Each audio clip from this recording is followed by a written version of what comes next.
So the engine's going back in. We're starting to connect everything back up, and we're just doing all the belts and everything on the front.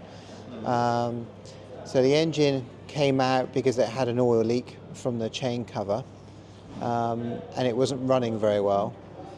So we've done everything. Built goes into a bigger job when you take an engine out. We ended up doing valve clearances, cam timing, new chain. We found the pulleys were ran the wrong way on the water pump, oil pump, so we've rectified all of that.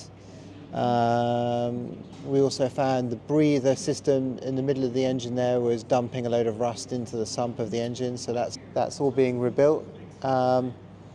And then obviously when you take the engine out, then there's always things like the alternator has been rebuilt.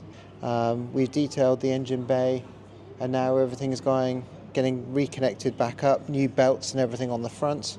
And hopefully we'll have it up and running in the next couple of weeks, and then or next couple of days, and then we can get it all tuned, balanced.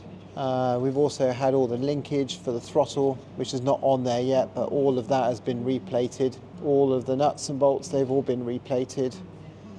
So there's a lot of work putting it all back together, just making everything look nice, really.